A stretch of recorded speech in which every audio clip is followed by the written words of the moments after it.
नमस्कार, आप देख रहे हैं ब्रेकिंग बिहार। अभी हम हैं कंकड़बाग में डॉक्टर कैप्टन पीसी सिंह के पास। मिलिट्री से रिटायर होकर आए हैं और यहाँ विगत 2 दशक से भी ज़्यादा से कंकड़बाग मेन रोड पर प्रैक्टिस कर रहे हैं, डेंटिस्ट हैं। इनसे जानेंगे हम जो माननीय मुख्यमंत्री नीतीश कुमार जी और जदयू के राष्ट्रीय अध्यक्ष ललन सिंह का बार बार ये कहना है कि आज से 15 साल 17 साल पहले का बिहार देखिए और आज जो है आज का बिहार देखिए। इन्हीं बातों पर चर्चा करने के लिए डॉक्टर साहब हमारे साथ बैठे हैं। हम जानेंगे इनसे कि 90 का दशक का बिहार और आज के बिहार में क्या अंतर है, पहले का बिहार बेहतर था या आज का बिहार बेहतर है। सर, आपका स्वागत है ब्रेकिंग न्यूज। अगर पिछले 15 साल और इधर के 15-17 साल देखा जाए तो हमको कंपेयर अलग अलग फील्ड में करना पड़ेगा। जैसे शिक्षा, पिछले 15 साल जो 90 से 15 साल थे उसमें शिक्षा पहले से चली आ रही व्यवस्था के हिसाब से कुछ अच्छी स्थिति में थी। आज अब जो 17 साल पुराना जो अगर हम देखें तो लगभग सारे कॉलेज, बिहार की कोई यूनिवर्सिटी ऐसा नहीं फंक्शन कर रही है जहां शिक्षक हो, प्रोफेसर हो, पढ़ाई हो, सारी व्यवस्था नीचे की ओर गई है। उससे पहले 15 साल अगर देखा जाए तो विरासत में जो चला आ रहा था वो इम्प्रूव करके थोड़ा थोड़ा बिहार में शिक्षा को बचाए हुए था। मतलब रूटीन वर्क चल रहा था। हाँ, काम चल रहा था, वो डिटेरियोरेशन में हो रहा था पर पहले से जो बना हुआ था उससे वो टिका हुआ था और ध्यान किसी ने नहीं दिया। धीरे धीरे डामाडोल होते चला गया। इकोनॉमिक कंडीशन 90 में बहुत बेहतर नहीं थी बिहार की और आज जो 17 साल का जो गाना जो लोग गा रहे हैं, इकोनॉमिक कंडीशन इम्प्रूव किया है। 15-20 साल बाद इकोनॉमी ग्रो किए है, पूरे देश की इकोनॉमी ग्रो की है तो बिहार में भी ग्रो की।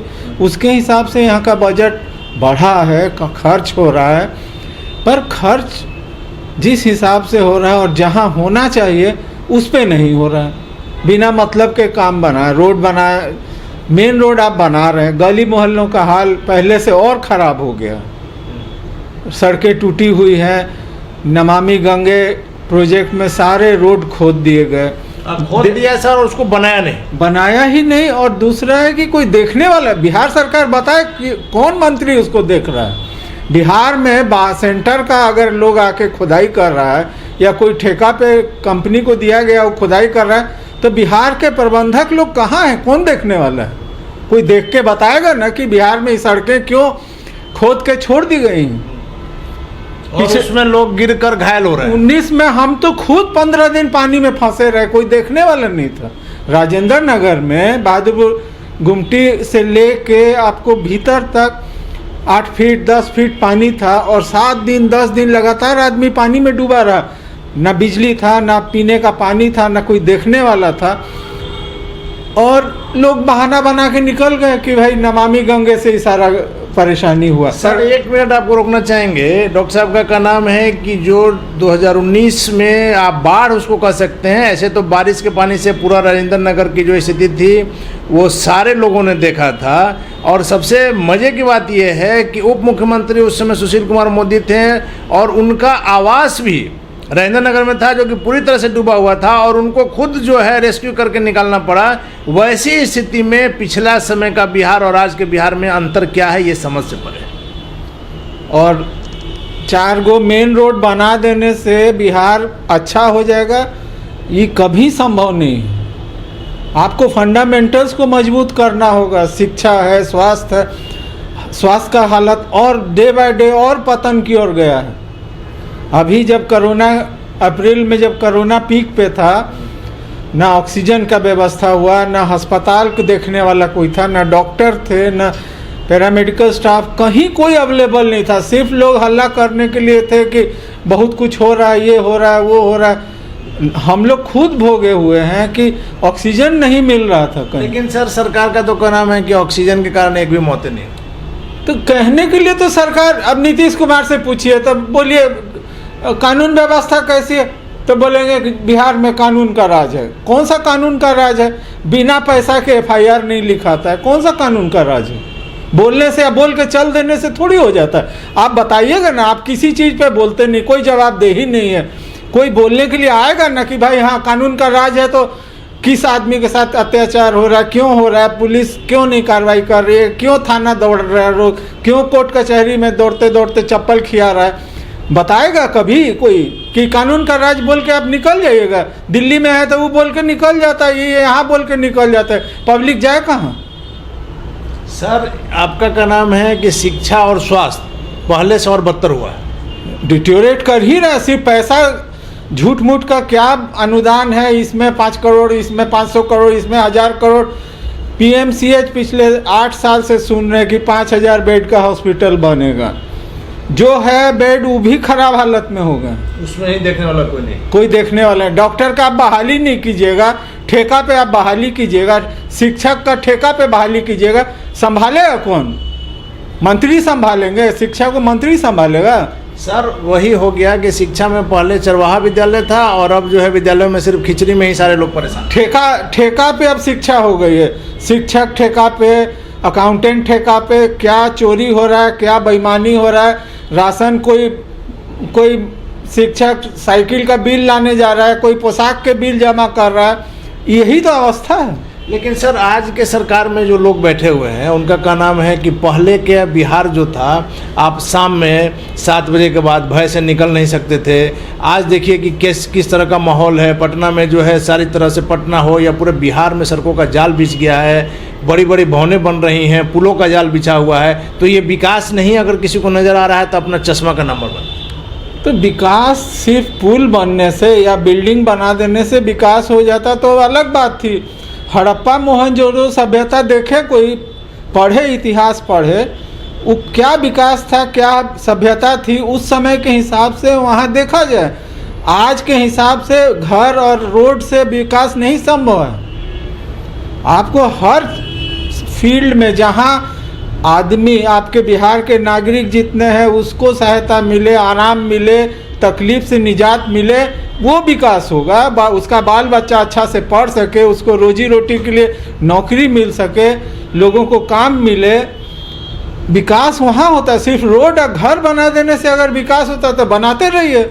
सर एजुकेशन पर सरकार का जितना खर्च, उसके बावजूद सरकारी विद्यालयों में शिक्षा की क्या स्थिति है, ये किसी से छिपा हुआ नहीं। देखिए सबसे बड़ी बात है कि अगर शिक्षा को इम्प्रूव करना है, बजट से इम्प्रूव नहीं होता है या पैसा सिर्फ खर्च कर देने से नहीं होता है, मानसिकता होनी चाहिए। आज आपको नए ज़माने के हिसाब से प्लानिंग करके शिक्षा को एक एक डिस्ट्रिक्ट वाइज ऊंचा उठाना होगा। जैसे कोई ज़िला है उसमें आज 100 स्कूल हैं, उन 100 स्कूलों में शिक्षक नहीं है, आप उसको बड़ा एक 12वां तक एक एक ज़िला में 10-12 स्कूल बना दें, उसको सारी सहूलियत दे दें, उसको चलाने के लिए टीचर रहें, सब रहे, तो उस इलाके की उस शिक्षा। आज अगर रोड्स बने हैं, गाँव में कंक्रीट के रोड हो गए, आने जाने की सुविधा हुई है, पहले से बेहतर हुई है, तो बच्चे आ जाके पढ़ाई कर सकते हैं। ये नहीं कि आप छत के नीचे या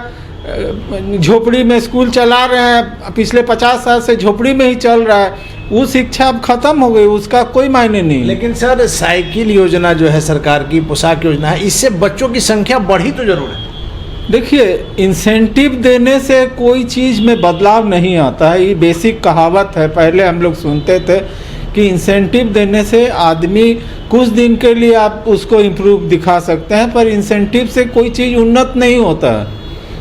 जब तक मानसिकता नहीं बदलेगी, कितना भी इंसेंटिव दे दीजिए, उससे बहुत चीज़ की उन्नति नहीं होगी। हम लोग के इलाके में ही अब राजेंद्र नगर स्टेडियम के पास देखिए, सबके बच्चे स्कूल में जाते हैं, सबका एडमिशन है, एक बच्चा नहीं पढ़ता है। साइकिल लेने के लिए, आप पोशाक लेने के लिए उसके माता पिता पैसा लेने के लिए स्कूल पहुंच जाएंगे, और उसके बाद देने के बाद गायब। शिक्षक भी वही करते हैं, आया कुछ को दिया, कुछ का रख लिया, हो गया खेल का। विद्यालयों में शिक्षकों की उपस्थिति भी नहीं के बराबर रहती, शिक्षक है ही नहीं। आप बहाल कितना शिक्षक किए, जो है वो भी नहीं रहते। परमानेंट शिक्षक कितना साल हो गया बहाल किए हुए? एक बार 20,000 की 25,000 उसके बाद नहीं हुआ, बहाली हुआ था, वही लोग चला रहे हैं स्कूल। अब आप ठेका पे अब टीचर दिए हुए, ठेका वाला टीचर कभी स्कूल जाता है, कोई नहीं जाता है, कोई देखने वाला नहीं। तो सर आपके हिसाब से पहले का बिहार बेहतर है या अभी का बिहार? देखिए, समय के हिसाब से बेहतरी कुछ हुई है, कुछ फील्ड में मतलब समझिए कि कुछ फील्ड में बदलाव तो हुए हैं, पर लोगों को उस उन्नत और अच्छे समाज में ले जाने के लिए बदलाव नाकाफी। आपका क्या नाम है कि नीतीश कुमार की सरकार में बदलाव हुए हैं, कुछ लेकिन ये बदलाव शुरू से होते रहे हैं। आप समझिए कि पहले भी लालू प्रसाद यादव, राबड़ी देवी के समय में भी बदलाव तो हुए, बहुत सारा चीज़ हुआ, पर वो जितनी आबादी की ज़रूरत थी वो बहुत नाकाफ़ी थी।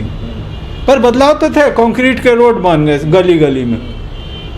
उस समय रंजन यादव सारे बिहार पटना के गली गली में तो रोड बना दिए, वो बदलाव ही था। जहाँ टूटे फूटे आपके मोहल्ले के रोड थे, ढलैया रोड हो गए, पर बदलाव नाकाफी थे। उतना इम्प्रूव आपको प्लानिंग के साथ आप नहीं दे पाए लोगों को। सर इसी कड़ी में एक और सवाल आता है कि उस दौर में पलायन एक बड़ी समस्या थी, चाहे वो रोजगार के लिए हो, चाहे व्यवसाय के लिए हो। आप देखेंगे कि उस समय भी कई डॉक्टर, कई बिजनेसमैन बिहार छोड़ के चले गए। इसके पीछे सर क्या रीजन था? देखिए, उस समय जो ऑर्गेनाइज क्राइम था वो काफ़ी हाइट पे था, अपने ऊंचाई पे था, और ऑर्गेनाइज क्राइम होने के वजह से कारोबार में, डॉक्टर में, इंजीनियर में जो कमाने वाले लोग थे उन पे ज़्यादा गाज गिरती थी, उसको लोग अफेक्ट कर रहे थे।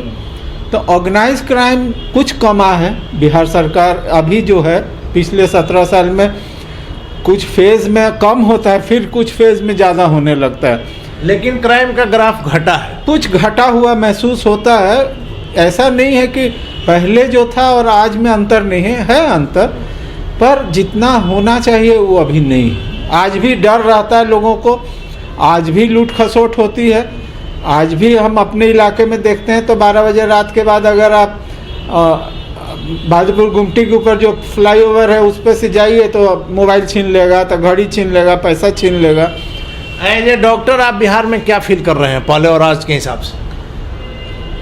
अभी तो देखिए, हम लोग तो सरकारी है नहीं, अपना काम अपने करते हैं, सारा चीज़ अपने मैनेज करना होता है, तो जैसे तैसे चल रहा है। पर सरकार की तरफ से जो सुविधाएं दी गई हैं उससे एक वर्ग को कोई फ़ायदा नहीं है, कोई मतलब ही नहीं है। धन्यवाद। तो ये थे हमारे साथ captain doctor PC Singh ji, जिन्होंने साफ कहा कि आप देख सकते हैं ऑर्गेनाइज क्राइम में कमी आई है, लेकिन बिहार में जो विकास की आवश्यकता है, जो समय के हिसाब से विकास होना चाहिए, वो नाकाफ़ी है और इसमें अभी काफ़ी कुछ करने को है। आप देख रहे हैं ब्रेकिंग बिहार, खबरों का सिलसिला जारी है। आप बने रहें ब्रेकिंग बिहार से।